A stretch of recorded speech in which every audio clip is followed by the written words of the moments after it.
up, Chuggernuts? How we doing? And welcome back to another episode of SeddzSayz. We are back today with another video in our 2020 recap series, and today we are going to be discussing my top 5 EPs of 2020.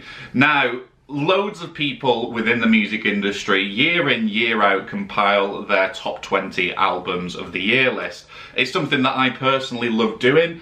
It is stressful as fuck, trust me when I say that, because people like myself probably check out hundreds upon hundreds of albums each year. So to compile it down into just a top 20 list sometimes seems near impossible. And you know what, for such a shit year that 2020 has been, there has been some phenomenal albums released this year, and some phenomenal EPs, which we're going to be touching on today. So I've picked out my top 5 favourite ones, and I've also chosen a few honourable mentions, let's say, some EPs that were so close to making it in that top 5 list, but unfortunately just were pipped to the post by some EPs that were just phenomenal. So before we go into the official top 5, I'm just going to mention a few EPs that I really enjoyed this year. These are in no particular order. Please do go and check these bands out because they are all really wicked and deserve some love and attention as well. So first of all, we're going to discuss Ursus with their EP Your God Is Dead. Really cool band from here in the UK. If you're into your kind of heavier, we'll say like black and deathcore stuff, kind of stuff like Thy Art Is Murder, The Acacia Strain, even elements of bands like After the Burial, stuff like that, then check out Ursus. They are really cool. Their EP came out in November. I'm hopefully going to order a copy of it soon. Obviously, I'm skint at the minute, but once I've got some money coming in, I'm going to be definitely getting a copy of that. I really enjoyed it, and you need to keep an eye out for those guys in 2021 because they're really going places. Another band that I really love from a UK artist was the debut Salem EP. It's a self-titled EP. If you don't know the band Salem, I'm pretty sure you'll have heard of the band Creeper. This is Will Gould's side project, or his new project I should say. And in all honesty, if you didn't enjoy the Creeper album that came out earlier this year, I myself quite enjoyed it. I quite enjoyed the change in direction, but I did miss those kind of like old school horror punk-esque anthems really. So the new Salem EP, or the debut Salem EP I should say, really whet my appetite for that, and I was like, yes, if this is what he's going to be concentrating on this project from now on, then I'm totally all for that. And I'll still be a huge fan of Creeper, and I'll be a huge fan of Salem as well, so check that EP out. Really fucking good.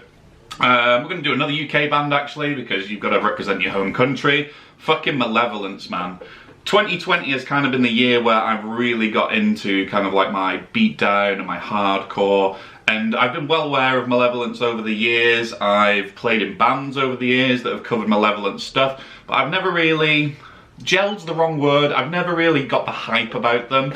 I decided to give them another go in 2020, and I am absolutely hooked now. I do not know what old Matt was thinking, or I should say Matt from way back when was thinking, because they have some absolutely wicked albums out. They released an EP this year, which was a 3-track EP called The Other Side, and all 3 tracks from that EP are absolutely incredible. All 3 are very different.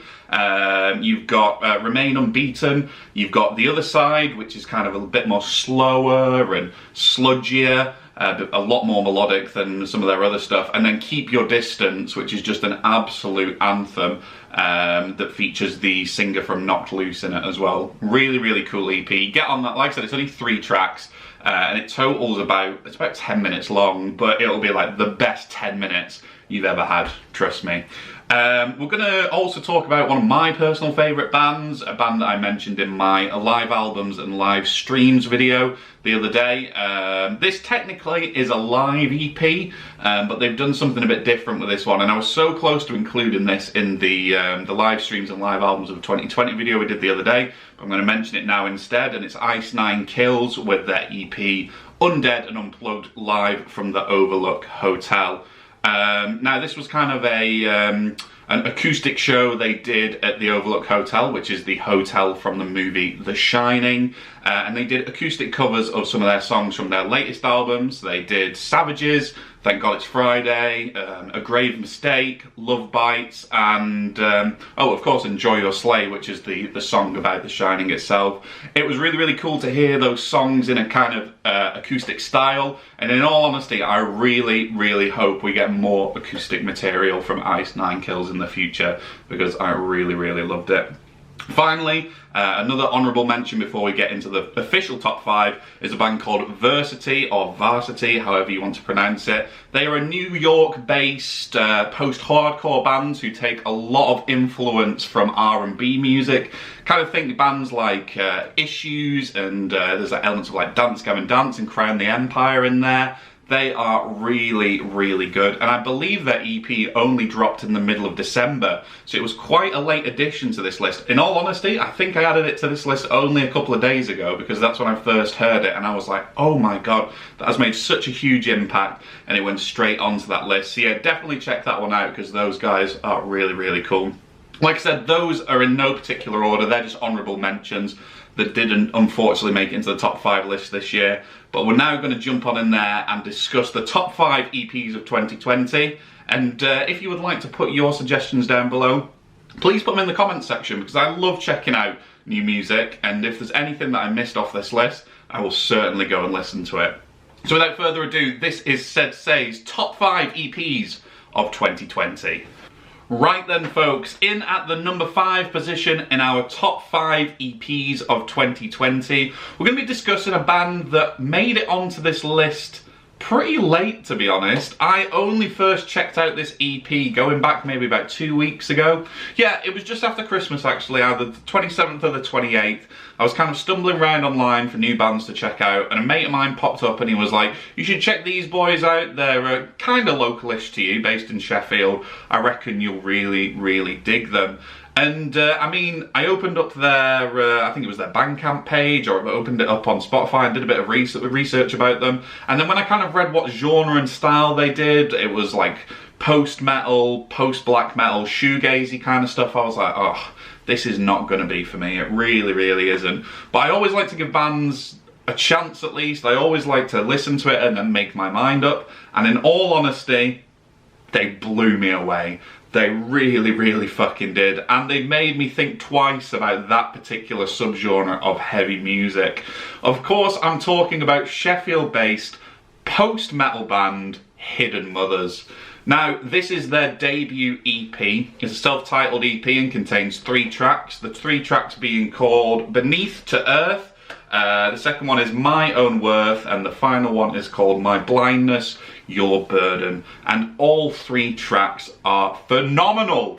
Absolutely phenomenal. I mean, you can hear elements of Dead Heaven in there, you can hear elements of Alcest in there, there's even kind of like a tinge of early Devil Sold His Soul, and that's probably kind of why I enjoyed this EP a lot. I'm a huge Devil Sold His Soul fan, and you know what, even though you can definitely tell they've taken a lot of influence from their peers, they've put that bit of a twist on it, their own little spin on it, and it's given them their own sound that is definitely recognisable. If I was to hear more material from Hidden Mothers in the near future, I reckon I could definitely tell that it was from those guys.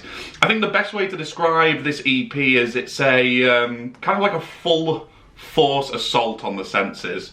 If you're looking for a record that goes from blast beats 1 second to sweeping emotive passages the next, then this is definitely the EP for you. And in all honesty, I'd kind of just dismissed this particular type of music, and I'm not into bands like Cult of Luna or ISIS, and hearing this EP has definitely made me go, okay, maybe I was a bit too quick to judge on post-metal, and I'm going to give it another go. So there is a particular reason why this EP made it into the top 5 EPs of the year, and that's because it just had such a huge fucking impact on me over the past couple of weeks. I mean, it's come in like a fucking wrecking ball and just demolished my list, in all honesty, because the EPs we mentioned before in our honourable mentions, some of them were in the top 5, and this EP just came crushing in, bulldozed its way, and was like, nah, we're taking one of those top spots.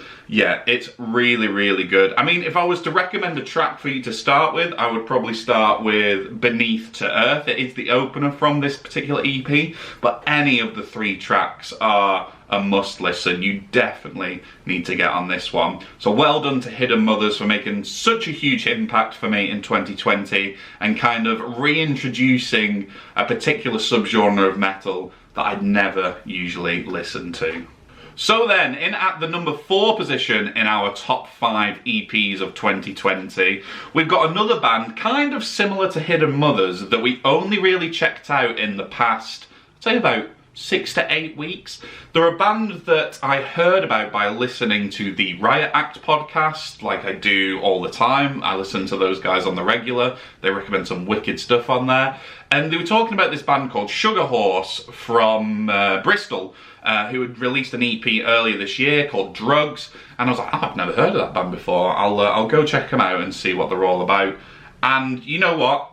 The guys on Riot Act rave about this band. They talk about them frequently. They've interviewed them on the show, and there is a reason why they rave about this particular act. I mean, I was struggling to come up with kind of like a little review for them, because they're one of those bands where the best way to describe them is to get someone to listen to them. But I kind of wrote down this yesterday, which I think sums up their music perfectly. I think like the best way to describe Sugar Horse is that they are the musical embodiment of that sleep paralysis demon that sits at the end of your bed. It's a very visceral metal experience that kind of reverberates throughout your entire body, and it just kind of leaves you with this existential dread, this feeling of existential dread. It is just a sound to behold, and it's really, really cool because you can hear elements of bands such as, and honestly it's a wide variety of influences you can hear in there. You can hear like elements of Deftones, you can hear elements of like Oceansize, Rollo Tomasian points, and they take all these different, all the best bits, I would say, from styles such as doom and sludge and hardcore, and meld them together to just create this absolutely monolithic sound that just shakes you to the core. I mean, it's a 5-track EP, and all 5 tracks are wicked. They really, really are. I mean, from the starting track Drugs all the way to the closure Dog Egg, you will be just lost for words. You really, really will. And particular shout out goes to the track Richard Branson and the Sky with Diamonds. It's very different to the other tracks on this EP. It's a lot more stripped back compared to the other stuff, but it is trippy as balls and still heavy as fuck, and you'll know exactly what I mean when you go and check it out. And if you do actually enjoy the EP, you should definitely go and check out this other cool thing that they did in 2020, which was called The Great Shame, which was kind of like a mini film with music over it. It was really, really cool. Bleak as fuck. Fucking depressing as shit, man. But it's just something else. And like I said, it's an experience you need to watch and you need to listen to in order to understand. Like I said at the start of this little review here, it was one thing me talking about Sugar Horse, but the only thing that'll do them justice is if you go and listen to them. And I can guarantee you now, if you listen to Drugs from start to finish, you will instantly become a fan like I did. And that is why they're in the number 4 position in our top 5 EPs of 2020. So then, that brings us into our number 3 position in the SeddzSayz top 5 EPs of 2020. And this is a band in their opening song from this particular record, open up with the lyrics, "God is a shithead and we're his rejects." Of course, if you know those lyrics, you know that I'm talking about the latest Bring Me the Horizon EP, Post-Human Survival Horror. Now, let's get something very, very clear from the start. This is not a fucking EP. This is a mini album. It's 9 tracks long. There is no way that is an EP in my book. The only reason we're including it in this list is because the band have said it's an EP, and they said that it's part of a series of EPs that are going to be coming out over the next couple of years. Now, in all honesty, this is a very Marmite record. It has divided opinion, not only from music industry professionals, but also fans of the band themselves. I mean, myself personally, I love and embrace this mainstream, radio-friendly Bring Me The Horizon. I have loved the past couple of albums. I loved Ammo, I adored That's the Spirit, and in all honesty, I really think that Post-Human Survival Horror is the band's best effort to date.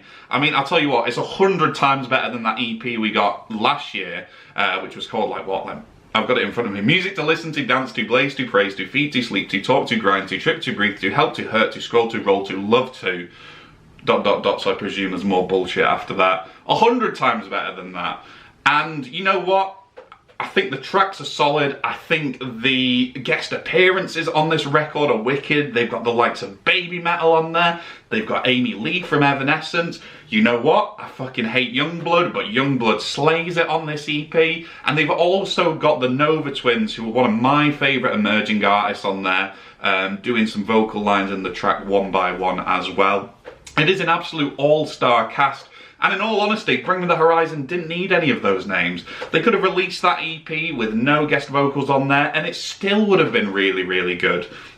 All the singles were solid. I mean, Parasite Eve was a single, Teardrops was a single, Obey was a single, and Ludens was another one. And all 4 of those singles hit hard every single time. There's not one bad track on this album. And like I said, it really does divide opinion. For me, there is a reason why it's in there. I've been a huge Bring Me The Horizon fan for years. I first got into Bring Me The Horizon with Suicide Season, and sure, I do love the old school days. I love the old school deathcore, screamy, Ollie Sykes, it is like brutalist, but bands have got to evolve. Bands have got to change and adapt in this day and age. And I know exactly why Bring Me The Horizon have done it. They've done it to stay relevant, they've done it because the money's there, and it's a smart move for any band to do this. Yeah, I really, really like this EP. I know I'm going to get a lot of stick for it, but it is probably one of my most played records of 2020, and I cannot wait for the physical copy to come out in a week's time. For me, the best track on there, hands down, Kingslayer with Baby Metal. I'm a big Baby Metal fan as well. I know a lot of the artists that I manage hate me for that, but I love Baby Metal. So when I heard that Bring Me The Horizon were doing a collab with Baby Metal, I just lost my shit, man. And the end product was just absolutely amazing. Absolutely amazing. So yeah, in that number 3 position, Bring Me The Horizon with Post-Human Survival Horror. If you've not heard it yet, go and check it out. We are so close to that number 1 position, but before we get there, we need to discuss my second favourite EP of 2020. Now, the band we're going to be talking about have been a band that I've been into for about 3-4 years now. I remember checking these guys out when I was at university, or in my final year of university, doing a module on American history, more importantly kind of slavery in America, and African American spiritualism. I had a guy who was on the course with me who was also a big fan of alternative music, and he was like, you know what? If you love your heavier stuff, you should check out these guys, because not only are they wicked, but it's also very relevant to the course that we're studying at the minute. I checked out their debut album, which was called Devil Is Fine, and I was like, holy shit, this is amazing. And I've not looked back since. I've checked out everything they've released since then, and in all honesty, they're a band that can do no wrong in my eyes. I'm talking about Swiss avant-garde black metal band Zeal and Ardor. We're going to be discussing their 2020 EP, which is called Wake of a Nation, that in my eyes has one of the most just jaw-dropping and hard-hitting album artworks that you will ever see. It's so simple, but it's so effective. And given what a shite year 2020 has been, it really, really hits home. And I mean, this album is the perfect kind of like snapshot of what's been going on in the world in 2020. More importantly, kind of like the political and cultural climate over in America. I mean, we had the Black Lives Matter movement earlier this year. Obviously, what happened with George Floyd, the race to the White House and the presidential election. It has been an absolutely turbulent time for America and the entire world in 2020. And I think that Zeal and Ardor released this EP tackling a very heavy subject matter, but they did it in a very thoughtful and tasteful way that sends the listener home thinking. It's not one of those kind of politically charged EPs that proper crams politics down your throat. Like I said, they do it in a very subtle way that proper plays on your heartstrings, your emotions, and in all honesty, it kind of makes you reflect on what an absolutely bleak world we live in right now. I mean, it's a 5-track EP. Sorry, it's a 6-track EP, 5 tracks and one kind of atmospheric breakup track in there, which is called I Can't Breathe, which, if you know what happened with the George Floyd situation, is very heavy to put that on there. It really, really is. It proper hits home.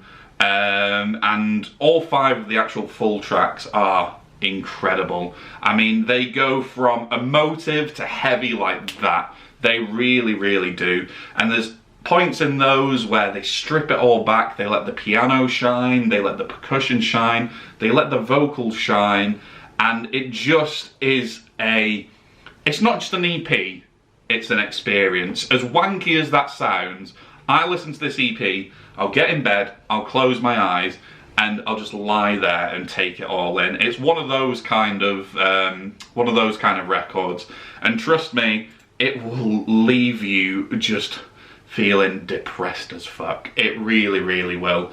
I mean, the guy behind Zeal and Ardor, a gentleman that is called Manuel Gagno, is hands down one of the most revolutionary and pioneering artists in the scene right now. I mean, Devil Is Fine in 2016 was a phenomenal debut album. Stranger Fruit in 2018 was a great follow-up, but they have really, really smashed it out of the park with Wake of a Nation. And I think it's makes even more of an impact that this was released just before the presidential election. It is an EP that people will be talking about for years to come. I certainly will be spinning this for years to come. And it is an EP that just shows how dark humanity has become, really. It's absolutely amazing. It's a haunting tribute to all the bad stuff that has happened this past year. And in all honesty, if people ask me to recommend an EP or an album or a record that sums up what 2020 was like, this would be the perfect one. It's one of those, similar to Sugar Horse that I was saying before, that you just need to listen to yourself, because if you have never heard of Zeal and Ardor before, you are in for an absolute treat, man. You really, really fucking are. Right then, Sugar Nuts, what do you think is going to make it to my #1 EP of 2020 position? It's been a mixed bag, really, hasn't it? All the EPs that we've discussed over this video being in the top 5 and those that we put in the honourable mentions. And 2020 has been amazing for me in terms of discovering new music. It's opened the doors to so many new artists, so many kind of styles and subgenres of heavy music that I'd kind of dismissed in the past. And even though the world has been a bit crap, really, it's been a pretty fucking amazing year for music, both on EPs and albums. But there is a reason why this particular EP is in the #1 position, and that is just pretty much because it's what the world needed right now. COVID has been a pain, Brexit has been a pain, everything has been a pain in 2020. So we needed a band and an album that would just be like, you know what, the world may be shit, but let's have a fucking good time and just put a massive smile on people's faces. And that is exactly what Eskimo Callboy did. They released an EP that is probably the best party anthem album of 2020 from start to finish. There are 6 tracks on here, 5 absolute rages, and 1 kind of stripped back, slower, ballad-esque type anthem on there as well. And just, yeah, all 6 are perfect. I understand why it might be a bit of a Marmite EP for some people, but in all honesty, if this is not making it onto your top list for 2020, then you are fucking crazy, bro. You really, really are. I mean, if you've not heard of Eskimo Callboy, they are kind of like a synthcore band from Germany. They released a song earlier this year, 6 months ago, called Hyper Hyper, which is yeah, the party anthem of the year. It's got 9.3 million views on YouTube. The band dressed up in like 80s gear. It had like proper like pumping energetic parts. It was actually our #1 single of 2020, as we featured in our last video, and every single track after that is just golden as well. Some of my personal favourites include MC Thunder 2, Dancing Like a Ninja, which is a follow-up to MC Thunder that came on an album of theirs a couple of years ago, and Munch Your Mustache, which is just kind of like Eurovision synth pop with metalcore elements thrown in there. It is just, like I said, the reason this album is at #1 for me is because it puts a huge smile on my face. Like, I've been lucky enough that I've been still working throughout 2020, and I know it's a lot worse for a lot of people across the globe, but some mornings I just kind of wake up and I'm just a bit like, meh, what do I do myself for the day? And my alarm clock goes, and it is Hyper Hyper by Eskimo Callboy, and it is the perfect way to start my day. It gets me pumped, it gets me just so fucking happy. That's the best way to describe their music. It's like happy core. And in all honesty, it pisses my missus off because she must have heard Hyper Hyper by Eskimo Callboy every day now since about June. But it's what we need right now. It really, really is. Compared to the last EP that we discussed, which was Zeal and Ardor's Wake of Nation, that's very serious and it's very heavy subject matter. This is just a no fucks given, party to your pass out EP. And I've not come across one person yet that has hated it out of my friendship circle. And do you know what? I've got a copy for the house, I've got a copy for the car, and it is absolutely great just speeding along, not that we speed, listening to this EP. It's phenomenal. If you've not heard it yet, go and grab yourself a copy or stream it on Spotify now. You will certainly not regret it. That's it, ladies and gentlemen. Another year has passed. Another top 5 EPs of the year list has been drawn up, and what an incredible list it has been. There have been some phenomenal EPs released this year, and I'm pretty sure I've probably missed loads of them as well. Like, I listen to a hell of a lot of music, but there is always the odd band and artist that kind of always avoids the radar and kind of slips past unnoticed. So if I missed any particular EPs out that you think are worthy of mention, please drop a comment below and I will certainly check those out. Now, to quickly recap those top 5 that we mentioned today, in at number 5 we had Hidden Mothers from Sheffield with their debut effort, Hidden Mothers. The number 4 position went to Bristol-based Sugar Horse with their album Drugs. Number 3 went to the UK gods of modern metal, Bring Me the Horizon, with Post-Human Survival Horror. In at number 2 was avant-garde metal band Zeal and Ardor with Wake of a Nation. And the number 1 EP of 2020 went to Eskimo Callboy with MMXX. All insanely good releases, all that need your love and support. Go and check out all of those releases after this video. I will link all of the band's social media down below so you can check them out for yourselves. And if you did enjoy this episode of SeddzSayz, please do hit that subscribe button to keep up to date with everything SeddzSayz related. We have 2 more videos left in our 2020 recap series, and it is going to be our top 20 albums of the year that we are going to split into 2 parts so we can discuss in depth all the incredible albums that have been released this year. We will see you guys tomorrow for another episode of SeddzSayz, but in the meantime, have a good evening, stay safe, and keep on chugging.